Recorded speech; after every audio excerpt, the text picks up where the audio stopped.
আবারও শুরু হয়ে গেল হাফ টাইমের পরে 7B এবং সির ভিতরে আবার খেলা শুরু হয়ে গেল। আক্রমণে বল আক্রমণে যাচ্ছে সপ্তম শ্রেণীর খ শাখা, না আবার পাল্টা আক্রমণ গ শাখা আক্রমণে যাচ্ছে। তোমরা ঘোষণা মঞ্চের বাম দিক থেকে সরে যাও, আমরা দেখতে পাচ্ছি না। হ্যাঁ, বল আউট, বাইরে চলে গেল। হ্যাঁ ঠিক আছে, থ্রোয়িং কর্নার কিক।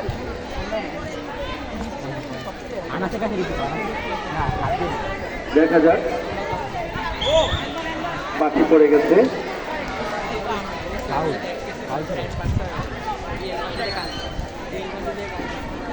তোমরা এই গাছের পাশ থেকে সরে যাও, আমরা দেখতে পাচ্ছি না। এই ছেলেরা তোমরা সরে যাও এখান থেকে।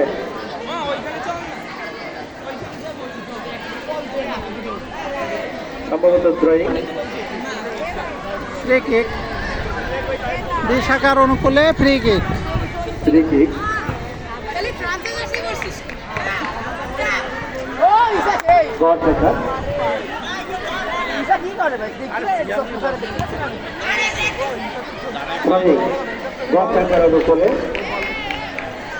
এই তুমি অত কেরি করি না, ডাইরেক্ট মারো, কেরি দরকার নাই।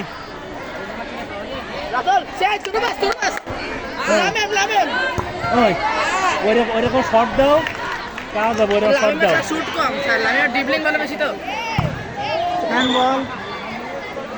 লামিমের নাম কি? লামিম না?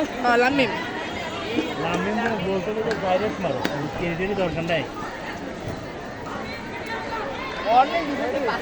লামিম করছে গ শাখা। ভীষণ দৌড় হচ্ছে,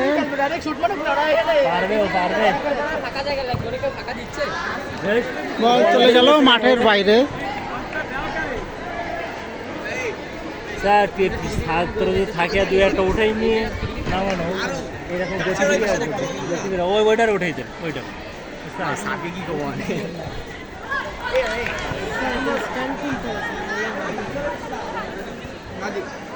ওদের 10 টাকা ভাই ওই যে আগে দিন ওই তো লাম্মি জয়ন ক্যারি করা যায় না তো, দেখো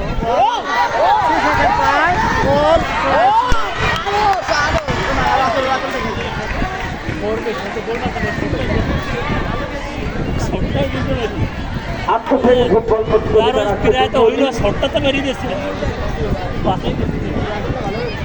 আন্তঃশ্রেণী ফুটবল প্রতিযোগিতার আজ দ্বিতীয় দিনের আমরা প্রথম খেলা উপভোগ করছি। প্রথমার্ধের খেলা ইতিমধ্যে শেষ হয়েছে। প্রথমার্ধের খেলার ফলাফল সপ্তম শ্রেণীর খ 1 এবং সপ্তম শ্রেণীর গ 0, অর্থাৎ 1-0 বলে সপ্তম শ্রেণীর খ শাখা এগিয়ে রয়েছে। যদিও সপ্তম শ্রেণীর গ শাখা অনেক চমৎকার, তারা তাদের ক্রীড়া নৈপুণ্য প্রদর্শন করছে, তবুও তারা এখনো গোলের মুখ দেখতে পায়নি। যদি সপ্তম শ্রেণীর গ শাখা এক গোল পরিশোধ করতে পারে, তাহলে আমরা এই দ্বিতীয়ার্ধের প্রথম অংশেই আমরা হয়তো সমতা দেখতে পাবো। একটা সমতা এলেই খেলা আবারও সম্ভবত টাকার উত্তেজনার মধ্যে চলে আসবে। ক্রিকেট সপ্তম শ্রেণীর গ শাখার অনুকূলে আমরা বল চলে গেল মাঠের বাইরে। সপ্তম শ্রেণীর গ শাখার অনুকূলে আমরা আজকের যে খেলা, এই খেলা অনেকটা বলা যায় যে অনেকটা প্রাণবন্ত এবং অনেকটা উত্তেজনাকর, কেননা উভয় দলই তারা কিন্তু আক্রমণ পাল্টা আক্রমণের মধ্য দিয়ে তারা এই খেলা পরিচালনা করছে। সপ্তম শ্রেণীর গ শাখার দায়িত্ব রয়েছেন আমাদের প্রদীপ স্যার এবং খ শাখার দায়িত্ব রয়েছেন আমাদের কণিকা ম্যাডাম। ইতিমধ্যে আমাদের কণিকা ম্যাডামের দল 1-0 গোলে এগিয়ে রয়েছে। আমরা এই দ্বিতীয় দিনের প্রথম খেলা সপ্তম শ্রেণী কণিকা রানী রায় আমাদের বাংলা ম্যাডাম, তার দল কিন্তু এখন এগিয়ে আছে। তিনি অত্যন্ত হাস্যোজ্জ্বল অবস্থানে আছেন, কারণ দল এগিয়ে থাকলে আসলে মনও ভালো লাগে। তো আমরা আমাদের রেফারি রয়েছে, রেফারির সিদ্ধান্তই চূড়ান্ত। আমাদের দলের পক্ষ থেকে যদি কোনো অভিযোগ থাকে তাহলে রেফারিকে বলতে হবে। সেকশন তারাও ভালো খেলছে, গোল পরিশোধ করার চেষ্টা করছে আপনার। দেখা যাক কি হয়। আক্রমণে গড় থাকা কিন্তু ঘর থাকার পায়ে বল না, আবারও ঘর থাকা বল দেওয়ার জন্য ব্যাপার চেষ্টা করছে আমাদের শহীদ গড় থাকার অনুকূলে। ফাউল করো। আবার ঘর থাকার অনুকূলে আবারও ফাউল করো, আবার গড় থাকা প্রয়োগ করবে, গড় থাকার অনুকূলে। ও আওয়াজ যাচ্ছে কেন? ফাউল দেবেন আবার?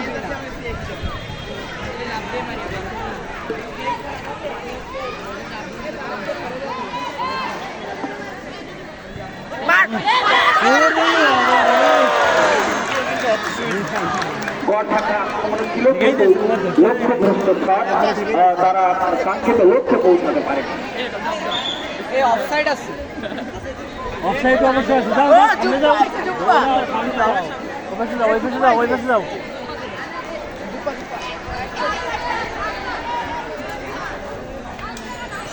তামিম হেড দে তামিম।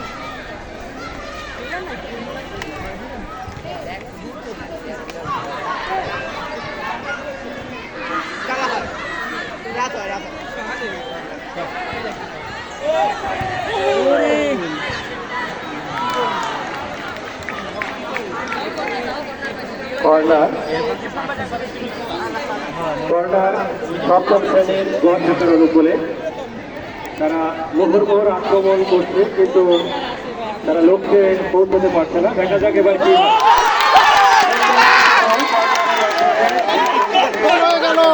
মারাত্মক ভাবে গোল করলো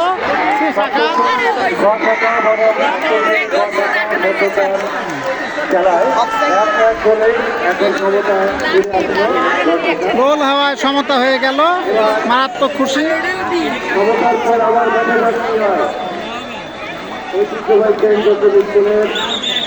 প্রতিবারের মতো এবারও আন্তর্জাতিক প্রতিযোগিতা চলছে।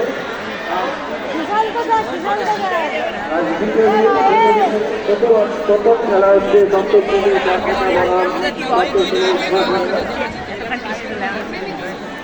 শোধ হয়ে গেল। বাহ, ভালো। মোবাইলে দেখা যাবে দৃশ্যটা। হ্যাঁ, রেফারি মহোদয় দেখলেন উভয় দলের সমান সংখ্যক খেলোয়াড় মাঠে আছে কিনা। আবার শুরু হলো। এই গোলের রিপ্লাইটা মোবাইলে পাবা।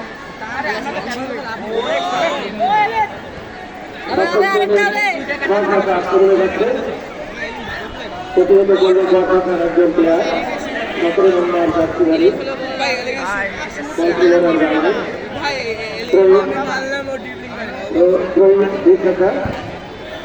কে দিল গোলটা? দিল কে? হেড না শর্ট? প্রতিহত করলো কই লাভি কই? এই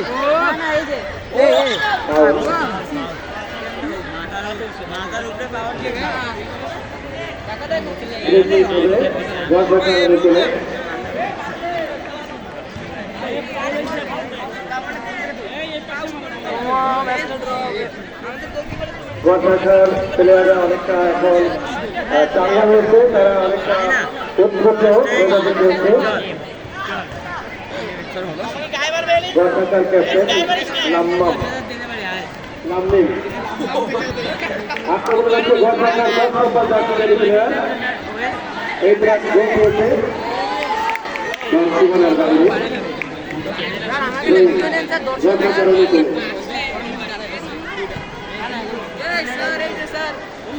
আমরা প্রথম থেকে দেখি প্লেয়াররা আক্রমণ করছে।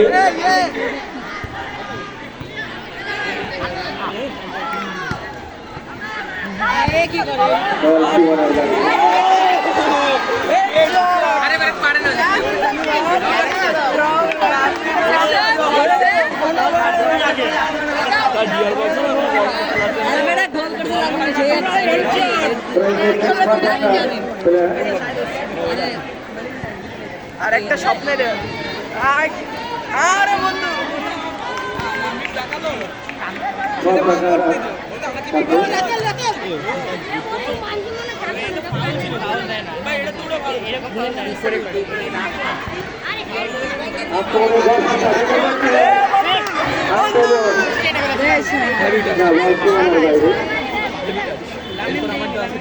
হ্যাঁ তোকে জন্যই তো আসি না কি হেডশটটা খাইলো পাট্টাসা হেডশট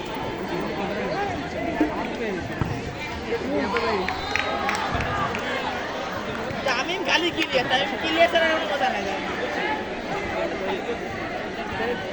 মাথায় ওইরকম দেবো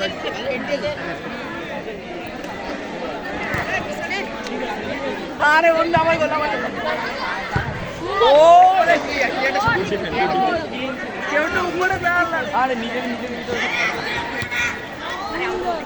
বল চলে গেল মাঠের বাইরে।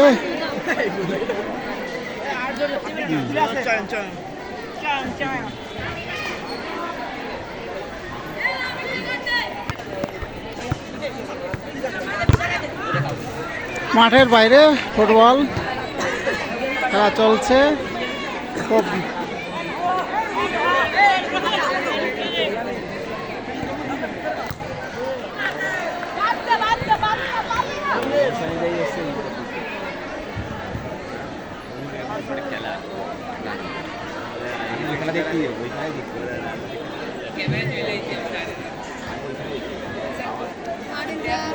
স্যার এই যে আসি স্যার আসি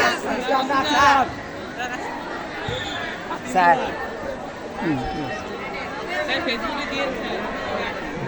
স্যার ফেসবুকে দিয়ে আরে আপনার ইউটিউবে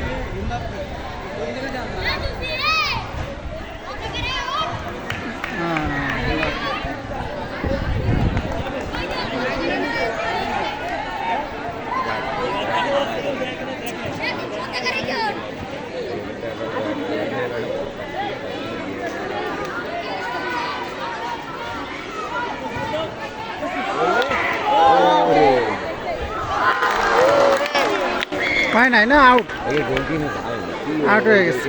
গোয়াটাকার আমার আক্রমণ ছিল কিন্তু লক্ষ্যভ্রষ্ট। আবারও আক্রমণ, এখনো গোয়াটাকার অনুকূলে রয়েছে বল। কর্নার কিক হবে। গোল বসে তারা কেউ একটু দাঁড়া না স্যার হবে না বল সীমানার বাইরে, থ্রোয়িং গোয়াটাকার অনুকূলে। স্যার আপনার তো গোলটা কি আপনার হ্যাঁ হ্যাঁ করা আছে? হ্যাঁ হ্যাঁ গোলটা দেখতে গোলটা উঠেছে। গোয়াটাকা থ্রোয়িং করবে।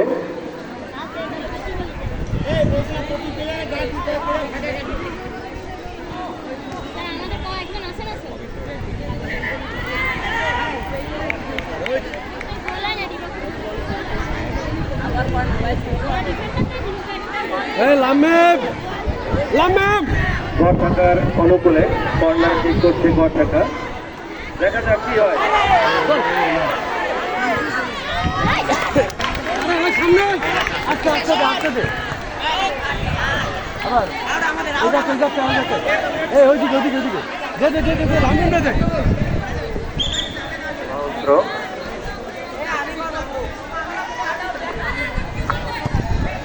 জয়ন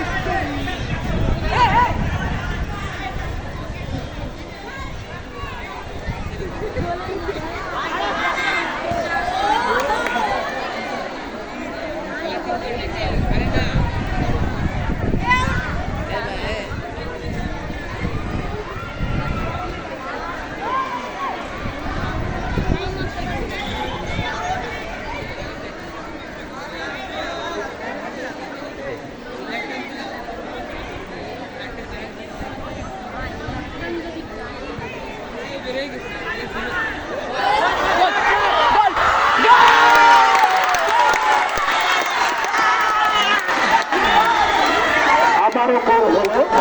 সপ্তম শ্রেণীর গ শাখা 2 এবং সপ্তম শ্রেণীর খ শাখা 1, অর্থাৎ 2-1 বলে এগিয়ে রয়েছে সপ্তম শ্রেণীর গ শাখা। আমি খেলোয়াড় ছাড়া দর্শক বা তোমরা কেউ মাঠের ভিতরে প্রবেশ করবে না। এক্ষুনি আবার খেলা শুরু করবো। কেউ মাঠের ভিতরে প্রবেশ করবে না। এগিয়ে গেল সপ্তম শ্রেণীর গ। প্লেয়ার তো গার্ড যাচ্ছে না, ওরা তো প্লেয়ার গার্ড যাচ্ছে না, প্লেয়ার ফাঁকা রয়েছে।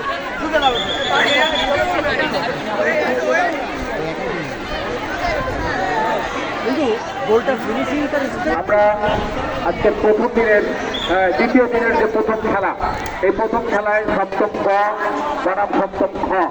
তো ইতিমধ্যে সপ্তম গ শাখা 2-1 গোলে তারা এগিয়ে রয়েছে। অর্থাৎ প্রথমার্ধে তারা 1 গোল মাথায় নিয়ে তারা কিন্তু দ্বিতীয়ার্ধের খেলায় নেমেছিল। দ্বিতীয়ার্ধে তারা তাদের যে ছন্দবদ্ধ আক্রমণ, এই ছন্দবদ্ধ আক্রমণেই তারা কিন্তু তারা সাফল্যে পৌঁছাতে পেরেছে। আমাদের গোল স্রোত পরিশোধ হতেও সময় লাগবে না, অতএব এখানে কিছু বলা যাবে না, কারণ যেহেতু লিগ পর্যায়ের খেলা, এখানে পয়েন্ট ভাগাভাগির ব্যাপার রয়েছে। সেক্ষেত্রে আমরা কাউকে ছোট বা অবহেলা করা যাবে না। তবে গ শাখা তারা অনেক ভালো পাসিংয়ের মধ্য দিয়ে তারা এই খেলা আমাদের উপভোগ করাচ্ছে। আমরা গ শাখার যে ছন্দবদ্ধ ফুটবল, যেটা আমাদের এই মুহূর্তে উচ্চ বিদ্যালয়ের মাঠে আমরা উপভোগ করছি, সেটি আসলেই দৃষ্টিনন্দন। এই পর্যায়ে প্রথম দিনের যে খেলা দুটি দলের মতো অনুষ্ঠিত হয়েছিল, বলা যায় সেখানে আমরা ছন্দবদ্ধ ফুটবল বলতে যেটা আমরা বুঝি, সেটা কিন্তু সেদিন আমরা উপলব্ধি করিনি। তবে আমরা আসলে উপভোগ করতে পারিনি। আক্রমণে ঘা শাখা যাওয়ার চেষ্টা করছে, কিন্তু যদিও তাদের আক্রমণ অনেকটা এলোমেলো আক্রমণ। দেখা যাক কি হয়। এখনো আক্রমণে রয়েছে ঘ শাখা, কিন্তু আরো একটি গোলের সুযোগ ছিল, কিন্তু রেফারি জানালেন অফসাইড। অফসাইড আমি লাইফম্যানের আহ্বান জানাবো, যারা লাইফম্যান রয়েছে অফসাইড তারাই ধরবে। তো লাইফম্যান আসলে ছায়া দাঁড়িয়ে আছে, ওই পাশের লাইফম্যানদের দায়িত্ব সম্পর্কে আরো একটু সচেতন হতে হবে। আমরা ঘটনায় একটি আক্রমণ করেছিল, গোল পরিশোধ হওয়ার সম্ভাবনা ছিল, কিন্তু তারা পরিকল্পনা অনুযায়ী তারা তাদের আক্রমণটা কিন্তু আমাদেরকে দেখাতে পারেনি। এই মুহূর্তে আমরা ঘ শাখার অনুকূলে আমরা ঘ শাখা তারা কিন্তু অনেকটা আক্রমণ করার চেষ্টা করছে, গোল পরিশোধের জন্য তারা মরিয়া। দেখা যাক কি হয়। হ্যাঁ, আক্রমণে ঘ শাখা দারুণ পাচ্ছে, কিন্তু তারপরে রেফারি বাঁশি টেনে দিয়েছে। দেখা যাচ্ছে অফসাইড রয়েছে। ওভাবে অফসাইডে থেকে গোল পরিশোধ করা যাবে না, অনেকটা পরিকল্পনা মাফিক নিয়মতান্ত্রিক আক্রমণের মধ্য দিয়ে গোল পরিশোধ করা সম্ভব। আমি সরকারকে আহ্বান জানাবো যে তারা আরো সুন্দরভাবে আক্রমণ করে তারা তাদের গোল পরিশোধ করতে পারবে। হতাশ হওয়ার কিছু নেই, যেটুকু সময় আছে আমাদের যে অ্যাপ্রোচ আদর্শেও চিন্তিত, কারণ ঘ শাখা কিন্তু পিছিয়ে রয়েছে। ঘ শাখার যারা সমর্থক তারা অনেকটা কিন্তু মনক্ষুণ্ণ এবং তারা অনেকটা হতাশায় পড়েছে। অনেকে বাছাই করে অনেক খেলোয়াড়দের মধ্য থেকে এই যে দল সাজানো, এবং এই সাজানো বাগান যদি আজকে যদি পুড়ে যায়, তাহলে আসলে বাগানের মালিক যারা, এই মালিক হচ্ছে ঘ শাখার সাধারণ যারা শিক্ষার্থী, তারাই কিন্তু এর মালিক। তারা হচ্ছে হতাশায় পড়েছে, তারা অনেকটা হতাশার মধ্য দিয়ে চলছে। ঘ শাখা আক্রমণ করার চেষ্টা করছে, কিন্তু না, বল চলে গেল আবার ঘ শাখার পায়ে। দেখা যাক ঘ শাখা পায়ে আক্রমণ, তাদের আক্রমণ মানেই কিন্তু একটা দুর্ঘটনা ঘটার সম্ভাবনা। থ্রোয়িং ঘ শাখার অনুকূলে, না থ্রোয়িং ঘ শাখার অনুকূলে। একজন খেলোয়াড় আহত হয়েছে, একটু পায়ে লেগেছে, তাকে আবার আমাদের প্রতিষ্ঠার সুন্দর করে উঠিয়ে দিচ্ছেন। এবার ঘ শাখার অনুকূলে আমাদের ধারাবর্ষের বাম পাশে যারা রয়েছে, তাদেরকে বলবো ওখান থেকে জায়গাটা ফাঁকা করে দিতে। আমরা এই পশ্চিম পাশের গোলের সামনের অবস্থানটা আমরা দেখতে পাচ্ছি না। আক্রমণ করার চেষ্টা করছে ঘ শাখা, কিন্তু না, ঘ শাখার পায়ে আবার বল চলে গেল সীমানা পেরিয়ে মাঠের বাইরে। থ্রোয়িং ঘ শাখার অনুকূলে আমরা উপভোগ করছি আন্তঃশ্রেণী ফুটবল প্রতিযোগিতা। ঐতিহ্যবাহী সেন্ট জোসেফ উচ্চ বিদ্যালয়ের যে ষষ্ঠ থেকে নবম শ্রেণীর মধ্যকার বিভিন্ন শ্রেণীভিত্তিক যে খেলা, এই খেলার দ্বিতীয় দিনের প্রথম খেলা আর অল্প কিছুক্ষণের মধ্যে হয়তো শেষ হবে। রেফারির লম্বা বাঁশি বাজিয়ে তিনি হয়তো এই খেলার দ্বিতীয় দিনের প্রথম খেলার সমাপ্তি ঘোষণা করবেন। হয়তো আর কিছু সময় রয়েছে, এখনো সুযোগ রয়েছে শাখার গোল পরিষদের, কিন্তু এলোমেলো ভাবে যদি তারা চেষ্টা করে তাহলে চেষ্টাটি শেষ পর্যন্ত ব্যর্থতায় পর্যবসিত হবে। আমরা উপভোগ করছি এই যে দ্বিতীয় দিনের প্রথম খেলা, সপ্তম শ্রেণীর মধ্যকার খেলা। সপ্তম শ্রেণীর খ শাখা বনাম সপ্তম শ্রেণীর গ শাখা। তো আমরা সপ্তম শ্রেণীর খ শাখার খেলোয়াড়রা অনেকটা হতাশ হয়ে পড়েছে। হতাশ হওয়ার কিছু নেই, এখনো সময় রয়েছে, মুহূর্তের মধ্যে গোল পরিশোধ করা সম্ভব। যদি কিনা সেটি পরিকল্পনা মাফিক যদি আক্রমণ হয় তাহলে সেই আক্রমণ হচ্ছে প্রতি আক্রমণের মধ্য দিয়ে, অর্থাৎ আমরা দেখতে পেয়েছি প্রথমার্ধের খেলায় এক গোল মাথায় নিয়ে গড় শাখা কিন্তু দ্বিতীয়ার্ধে মাঠে নেমেছিল, কিন্তু তারা তাদের ছন্দবদ্ধ ফুটবলের মাধ্যমে আমরা দেখতে পেয়েছি যে গোল পরিশোধ করে আরো একটি গোল তারা দিয়েছে। এই মুহূর্তে খেলার ফলাফল সপ্তম শ্রেণীর খ শাখা 1, সপ্তম শ্রেণীর গ শাখা 2, অর্থাৎ 2-1 গোলে সপ্তম শ্রেণীর গ শাখা এগিয়ে রয়েছে। তো আমরা এই খেলা, আজকের খেলাটা আমরা বলতে পারি যে প্রথম দিনের খেলা থেকে আরো অনেক আকর্ষণীয় এবং যেটাকে বলা হয় দর্শকদের অনেকটা আনন্দ করেছে। অর্থাৎ গ শাখা এবং খ শাখা উভয় দলই তারা ভালো খেলেছে, ভালো খেলছে। গ শাখা আক্রমণে আবার আমরা দেখি কি হয়, দারুণভাবে তারা আক্রমণে যাওয়ার চেষ্টা করছে, কিন্তু দেখা যাচ্ছে হ্যাঁ তাদের পাসিংটা, তাদের ভিতরে বোঝাপড়া, যেটাকে বলা হয় ফুটবলের যে সমালোচনা, আমাদের রেফারি লম্বাবাসী বাজিয়ে জানিয়ে দিলেন অফসাইড, অর্থাৎ অফসাইড খ শাখার অনুকূলে।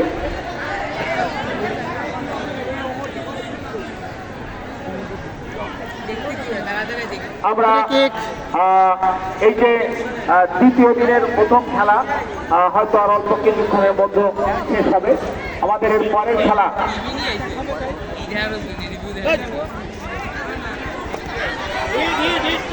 অষ্টম শ্রেণীর মধ্যকার খেলা, এরপরের খেলা অষ্টম শ্রেণীর 8B বনাম 8C। আমি অষ্টম শ্রেণীর খেলোয়াড়দের দৃষ্টি আকর্ষণ করছি, তোমরা প্রস্তুত থাকবে। আমাদের এই খেলা শেষ হওয়ার সাথে সাথেই তোমরা মাঠে নেমে যাবে। অষ্টম শ্রেণীর খ শাখা বনাম অষ্টম শ্রেণীর গ শাখা। অষ্টম শ্রেণীর খ শাখার শ্রেণী শিক্ষক লম্বা বাঁশি বাজিয়ে রেফারি জানিয়ে দিলেন সপ্তম শ্রেণীর গ শাখা 2-1 গোলে আজকের এই খেলায় বিজয়ী হয়েছে। অর্থাৎ সপ্তম শ্রেণীর গ শাখা আজকের এই খেলায় বিজয়ী হলো। আমি সপ্তম শ্রেণীর গ শাখার এবং সপ্তম শ্রেণীর